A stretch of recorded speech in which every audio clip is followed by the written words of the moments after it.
A aurora de 2 de agosto de 216 a.C.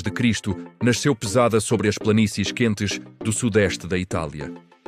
Uma névoa fina dançava sobre os campos de canas, enquanto dois exércitos se observavam em silêncio. Cada homem ali sabia que aquele dia entraria para a história como um dos maiores confrontos militares de todos os tempos.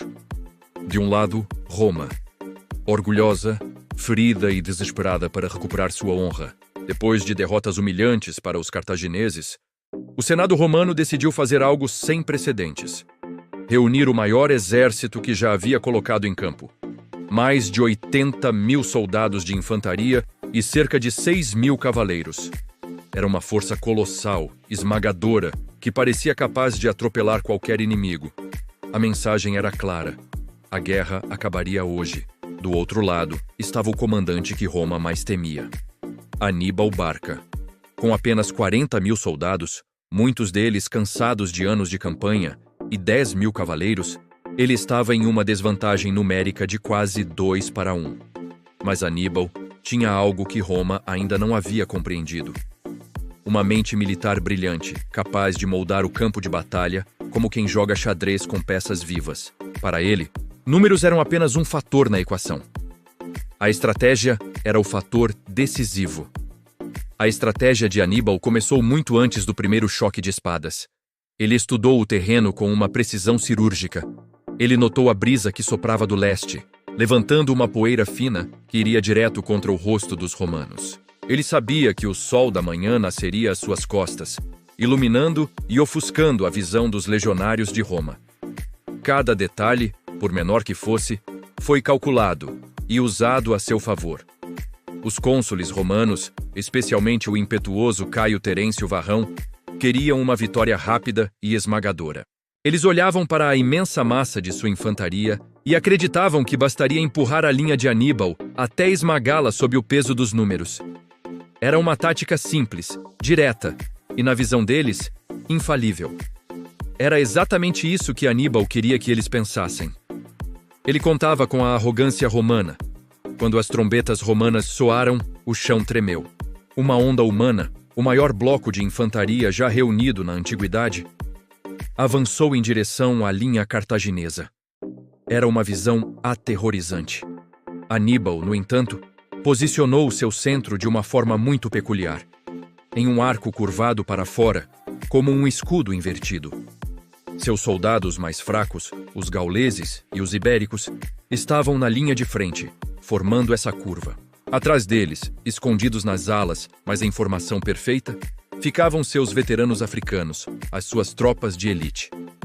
Ao verem o centro cartaginês começar a recuar lentamente sob a pressão, os romanos gritaram em triunfo. Eles acreditavam que estavam vencendo, que a linha inimiga estava quebrando. Eles avançavam, empurravam com cada vez mais força, mergulhando de cabeça no que parecia ser o ponto fraco do exército de Aníbal. E foi nesse exato momento que a armadilha genial começou a se fechar. Conforme os milhares de romanos avançavam para dentro do arco cartaginês, suas próprias fileiras começaram a se comprimir. Em um exército tão grande, isso era fatal.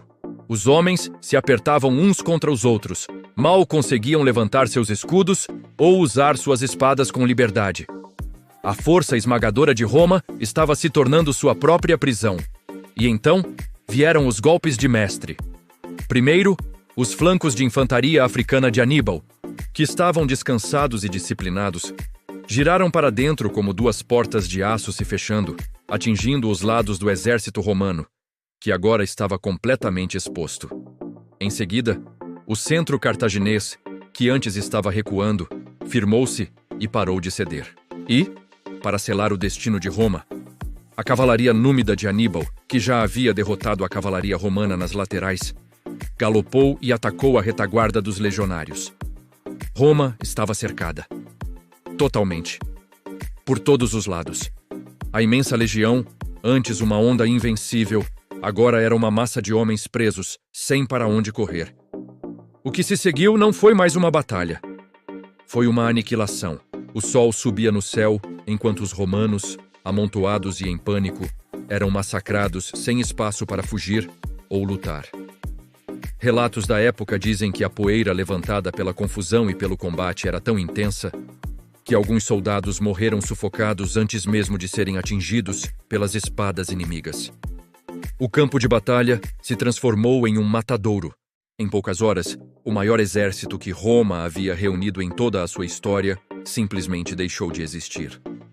As estimativas falam de 50 a 70 mil romanos mortos naquele dia. Um número quase inacreditável para a época.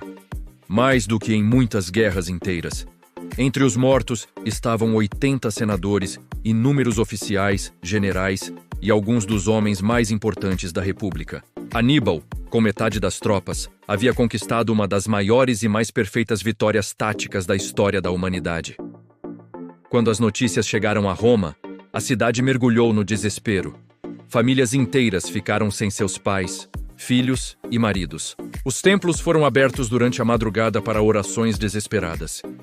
Muitos acreditaram que a República Romana estava condenada, que Aníbal marcharia sobre a cidade e a destruiria. Mas Roma sobreviveu. Não porque venceu em Canas, mas porque, mesmo após a pior e mais humilhante derrota de sua história, ela se recusou a se render. A cidade aprendeu a lição da forma mais dura possível. O legado da Batalha de Canas se tornou, para sempre, um símbolo de genialidade militar. Generais do mundo inteiro, de Cipião africano a Napoleão Bonaparte, estudariam o que Aníbal fez naquele dia de agosto. O uso do terreno, o controle psicológico sobre o inimigo, a armadilha em formato de pinça, a disciplina de suas tropas e, acima de tudo, a visão estratégica de quem enxerga o campo de batalha como um tabuleiro perfeito. Hoje, mais de 2000 anos depois, Canas ainda é lembrada como o dia em que um exército menor, liderado por um gênio, derrotou o maior poder da época usando apenas inteligência, coragem e uma estratégia impecável. Uma lição que ecoa através dos séculos. Se você gostou de reviver este momento incrível da história, não se esqueça de se inscrever no canal e ativar as notificações para não perder nossos próximos vídeos. Obrigado por assistir e até a próxima.